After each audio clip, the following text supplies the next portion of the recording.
Kenapa ini harus dibangun? Karena kebutuhan kita gede dan separuh dari kebutuhan itu kita masih impor. Jadi kalau smelter grade alumina refiner ini jadi, dari sini akan dibawa ke Kuala Tanjung. Di sana ada industri aluminium, kerjain di sana, selesai jadi aluminium sehingga kita tidak impor lagi. Saya kira ini akan banyak ini menjadi substitusi impor sehingga devisa kita tidak keluar, bisa menyimpan devisa lebih banyak lagi. Ya.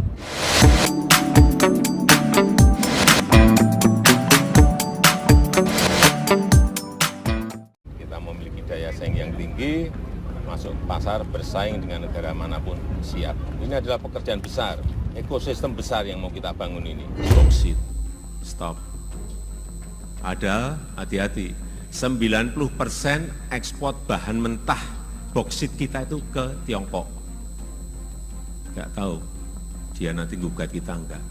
Melakukan produksi untuk bisa memproduksi alumina. Ya, selama ini mungkin lebih banyak kita import dari negara lain, padahal boksitnya kita miliki sendiri. Yes, betul. Jadi boksit ini selama ini kita ekspor ke negara lain, kita beli lagi dalam bentuk alumina, kemudian dari alumina baru kita produksi menjadi aluminium. Gitu kan, jadi ini yang memang kita harap, apalagi nanti kalau Indonesia memang berharap kita ingin menjadi sentra produksi dari EV dunia, ya, jadi atau Asia lah paling nggak setidak-tidaknya. Tentunya makin membutuhkan apa yang tadi, makin membutuhkan aluminium juga, makin membutuhkan baterai, makin membutuhkan koper ataupun tembaga juga. Jadi ini merupakan komoditas-komoditas yang kita tuh sebetulnya sangat banyak memiliki, dan kita berharap bahwa dengan melakukan upaya hilirisasi ini tentunya akan mendorong bahwa negara-negara lain seperti Ford misalnya, Tesla juga saat ini sedang melakukan review secara menyeluruh. Untuk baterai sendiri memang sudah cukup banyak yang akan membangun fasilitas baterai di Indonesia. Jadi kita berharap bahwa ya apa yang kita lakukan ini merupakan upaya investing for the future, ya, investasi masa depan kita. Jadi mungkin sekarangnya susah, tapi ya kita akan menikmati manfaatnya dalam mungkin 4 sampai dengan 5 tahun mendatang. Indonesia kembali membuat gebrakan spektakuler. Sebentar lagi Indonesia akan memiliki pabrik atau fasilitas pengolahan dan pemurnian atau smelter grade alumina refinery atau SGAR di Kabupaten Mempawah, Kalimantan Barat atau Kalbar. Pabrik SGAR ini milik PT Aneka Tambang Tbk atau ANTM dan juga PT Indonesia Asahan Aluminium atau Inalum. Kalimantan Barat menjadi salah satu provinsi di Indonesia yang memiliki cadangan bauksit nasional terbesar. Sebagai salah satu kekayaan alam yang tak terbarukan, sumber daya bauksit memiliki peran penting dalam perekonomian Indonesia. Itu sebabnya, perkembangan fasilitas smelter bauksit di Indonesia menjadi prioritas banyak pihak, terutama pemerintah. Smelter atau pabrik peleburan bauksit adalah fasilitas industri yang digunakan untuk mengolah bauksit mentah menjadi produk yang lebih murni seperti alumina. Proses di dalam smelter melibatkan ekstraksi aluminium dari bauksit dengan memisahkan komponen-komponennya yang tidak diinginkan, seperti oksida besi dan mineral tanah liat. Hasil akhir dari proses ini adalah alumina yang kemudian digunakan sebagai bahan baku utama dalam produksi aluminium. Pembangunan smelter menjadi penting untuk memberikan nilai tambah yang berharga bagi Indonesia, sesuai dengan konsep hilirisasi yang diamanatkan pemerintah Indonesia, yakni dengan adanya proses pengolahan dan pemurnian biji nikel di dalam negeri. Mega proyek ini juga merupakan wujud nyata dari visi Presiden Joko Widodo terkait hilirisasi bauksit yang terintegrasi dari hulu sampai ke tahap industrialisasi aluminium. Pemerintahan Indonesia sendiri telah berkomitmen untuk bersinergi mengolah hasil sumber daya alam mineral untuk peradaban, kemakmuran, dan masa depan yang lebih cerah. Dengan rampungnya SGAR fase 1 di Kabupaten Mempawah ini, posisi Indonesia di rantai pasok global akan semakin solid sehingga mampu menjadi motor pertumbuhan ekonomi global ke depan. Pembangunan mega proyek ini menjadi sangat krusial karena kebutuhan terhadap alumina sangat tinggi, dan saat ini kebutuhan tersebut masih banyak dijawab oleh produk impor. Nantinya alumina hasil olahan SGAR akan diolah lagi menjadi aluminium. Dengan demikian Indonesia tidak impor lagi, sehingga devisa tidak keluar dan tersimpan di dalam negeri. Mega proyek ini dimaksudkan untuk menghubungkan rantai pasokan antara mineral bauksit di Kalimantan Barat dengan pabrik peleburan aluminium. Nilai investasi proyek strategis nasional atau PSN ini mencapai 900,7 juta dolar Amerika Serikat atau sekitar 13,5 triliun rupiah. SGAR fase 1 ditargetkan berproduksi mulai kuartal 3 2024 dan beroperasi dengan kapasitas penuh pada awal tahun 2025. Nantinya smelter ini memproduksi sekitar 1 juta ton alumina per tahun dengan bahan baku 3,3 juta ton biji bauksit per tahun. Hilirisasi bauksit sudah mencapai tahap yang lebih advance, yaitu industrialisasi yang menghasilkan produk akhir. Dengan begitu, ke depan Indonesia bisa melakukan sendiri proses pengolahan bauksit menjadi aluminium sehingga tidak lagi bergantung kepada negara lain. Ketika SGAR sudah beroperasi, maka rantai produksi bauksit menjadi aluminium akan lengkap. Indonesia akan sangat diuntungkan dengan kehadiran SGAR Mempawah karena menunjukkan kemandirian dalam proses pengolahan bauksit menjadi aluminium. Lewat hilirisasi ini, pemerintah mampu meningkatkan nilai tambah bauksit dari biji dengan nilai 30 dolar Amerika Serikat per ton menjadi alumina dengan nilai 380 dolar Amerika Serikat per ton. Kemudian konversi alumina menjadi aluminium mampu meningkatkan nilai tambah menjadi 2.200 dolar Amerika Serikat per ton. Sebagian besar produk alumina dari SGAR fase 1 akan dijadikan bahan baku utama untuk smelter aluminium Inalum yang berada di Kuala Tanjung, Sumatera Utara dengan kapasitas 260.000 ton per tahun. Selain itu, sebagian hasil produksi alumina juga akan diekspor. Alumina merupakan bahan utama pembuatan aluminium primer seperti ingot, alloy, billet, bar, keramik, dan produk harian lainnya. Terdapat beberapa multiplier effect yang tidak hanya sekedar untuk hilirisasi bauksit menjadi aluminium, tetapi juga bisa untuk ketahanan aluminium bauksit dan banyak manfaat lainnya. Selain itu juga bermanfaat untuk pendapatan pajak untuk pemerintah daerah dan disertai kerjasama dengan BUMN setempat, khususnya dengan PT Pelindo dalam penggunaan pelabuhan internasional Kijing. Pembangunan smelter ini tentunya juga akan memberikan dampak positif secara sosial dan ekonomi bagi masyarakat sekitar, salah satunya dengan penyerapan lebih dari 2.000 lapangan pekerjaan. Diketahui Indonesia juga telah memiliki satu smelter yang performanya paling signifikan, yaitu PT Well Harvest Winning atau PT WHW di Ketapang, Kalimantan Barat. Ini merupakan smelter grade A alumina atau SGA refinery pertama di Indonesia sekaligus terbesar di Asia Tenggara dengan kapasitas 2 juta ton alumina per tahun.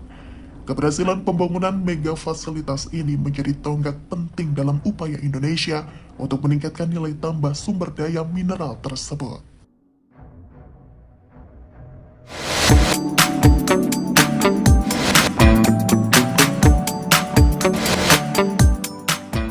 Pertama, hilang hak masyarakat adat kalau dibikin IKN. Bahaya kedua, ekologi dunia akan terganggu, karena itu artinya deforestasi. Yang ketiga adalah kepentingan security global. Itu dasarnya. Soal IKN, itu dari awal, dari 3-4 tahun lalu saya ada kritik. Saya bilang IKN itu adalah hak kultural masyarakat Dayak, masyarakat Banjar tuh. IKN itu adalah hak ekologis dari masyarakat dunia sebagai paru-paru dunia tuh. Ngapain kita mesti bangun IKN di situ tuh? Demi apa tuh? Demi kemegahan. Saya bahkan bilang oke, boleh, tapi hitung dulu apa yang diperintahkan oleh konstitusi. Kan itu pada akhirnya pakai APBN. Di dalam konstitusi ada rumusan yang final. Tugas presiden cuma 2. 1, cerdaskan kehidupan bangsa. 2, pelihara fakir miskin. Itu memerlukan soal cerdaskan kehidupan bangsa, undang-undang pendidikan itu mesti 20% APBN disisihkan. Memelihara fakir miskin artinya daya beli mesti ditopang gitu. Pendapatan harus ada tuh. Dalam hitungan PBB itu kira-kira 15% dari APBN. Berarti 35%. 65% boleh dipakai untuk yang lain. Tetapi yang dasar ini disisihkan dulu. Jangan sampai orang sakit itu udah sakit masih mesti mikirin BPJS itu. Kan itu asuransi itu. Padahal mestinya gratis rumah sakit itu. Demikian juga pendidikan mesti gratis. Karena itu perintah konstitusi, imperatifnya ada pada konstitusi. Lain kalau negara ini negara liberal, itu suka-suka aja kan. Tapi ini negara yang basisnya keadilan sosial, ada sosialisme di situ tuh. Nah, saya bertumpu pada itu. Yang kedua soal keamanan lingkungan. Saya dalilkan bahwa di dalam hukum lingkungan, prinsip pertama, tanya pada pemangku adat di situ tuh. Mau nggak mereka jual? Mau nggak pohon mereka itu ditebang? Mau nggak macam-macam tuh? Berkali-kali, mungkin udah 5-6 kali saya ke Kalimantan, diundang masyarakat adat universitas. Tetap prinsip saya jangan dijual. Jadi saya pro masyarakat adat justru. Supaya hak kultural mereka terjaga. Supaya arwah nenek moyang mereka itu tidak gentayangan di ibu kota itu. Karena itu kan itu ada hal-hal yang sakral di situ. Jadi jagalah hak masyarakat adat. Tetapi saya tahu bahwa mereka yang disewa oleh negara atau oleh siapa yang berkepentingan ingin mempersoalkan seolah-olah saya menentang penjualan IKN itu. Saya bilang bukan saya menentang, periksa dulu, minta izin pada masyarakat adat. Dan memang belum pernah ada izin itu. Dan itu yang menerangkan kenapa nggak ada investor mau masuk ke IKN. Karena mereka tahu tanah itu masih bermasalah. Yang ketiga, kenapa minta pemerintah Cina untuk mendesain ibu kota? Padahal kita tahu Cina ada dalam proxy war dengan Amerika tuh. Itu berarti di dalam jangka panjang Cina akan menanamkan semua chips dia itu untuk memantau Indonesia. Apakah Indonesia lagi kol-kolan dengan Gedung Putih atau Menteri Pertahanan Amerika? Kan itu bahayanya kan.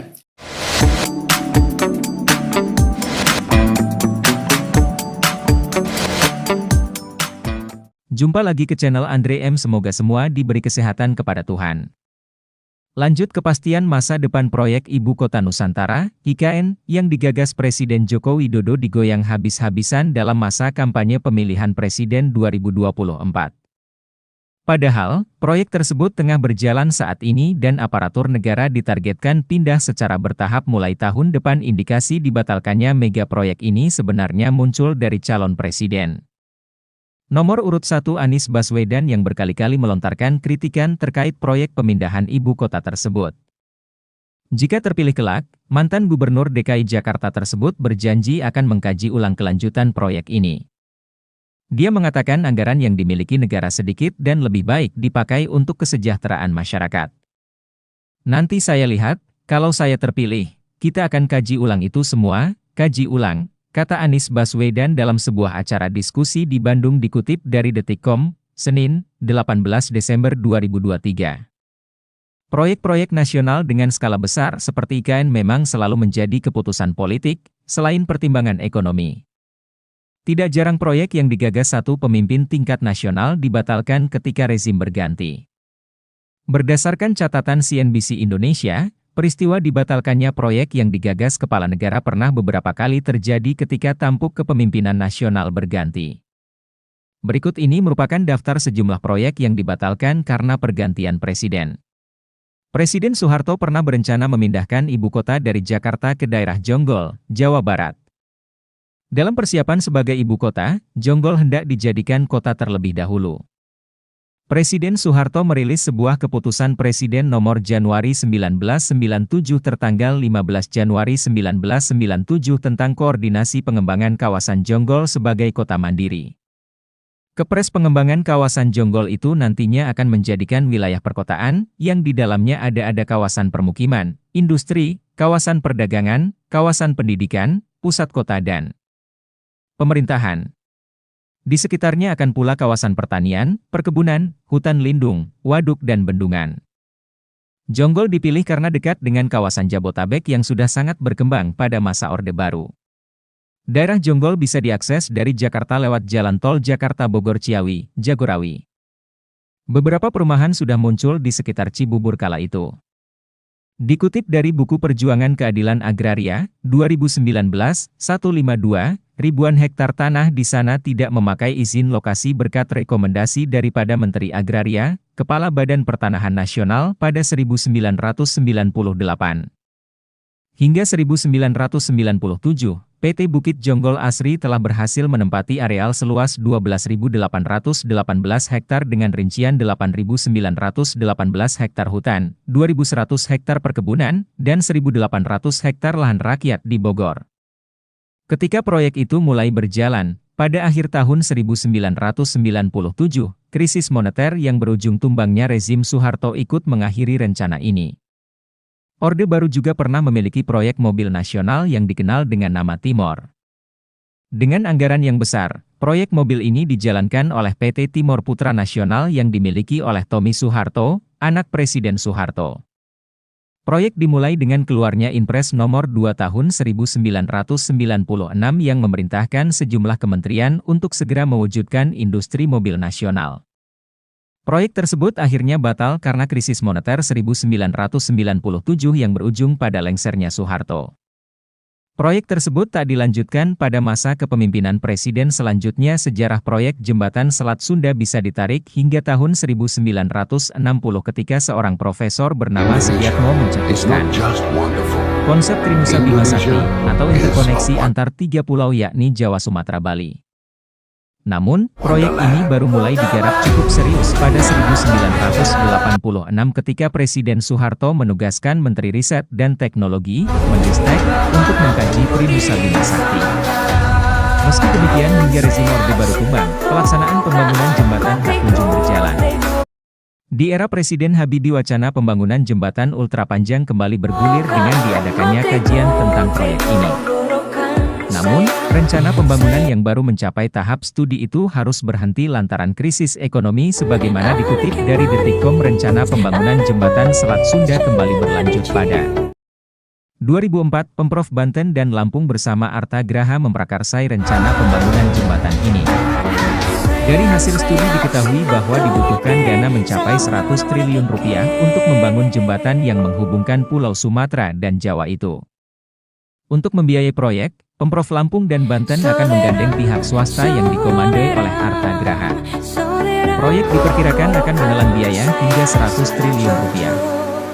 Presiden SBY mendukung rencana tersebut dengan menerbitkan Peraturan Presiden, Perpres, No. 86 Tahun 2011 tentang pengembangan kawasan strategis dan infrastruktur Selat Sunda, SIS. Lewat Perpres itu, peletakan batu pertama akan dilakukan pada 2014. Namun, rencana itu tidak kunjung terjadi hingga SBY lengser pada 2014. Rencana pembangunan jembatan ini kemudian tak pernah disinggung lagi oleh Presiden Joko Widodo. Andrinov Caniago pada Oktober 2014 yang kala itu menjabat sebagai Menteri Perencanaan Pembangunan Nasional mengatakan tidak ada rencana dari Presiden untuk melanjutkan proyek ini. Sampai sekarang tak pernah ada pernyataan dari Bapak Presiden akan memajukan itu ke dalam program proyek infrastruktur, tuturnya 31 Oktober 2014 dikutip dari Detikcom. Benar saja, hingga mendekati masa akhir kepemimpinannya, Presiden Jokowi memang tidak pernah menyatakan untuk melanjutkan proyek itu.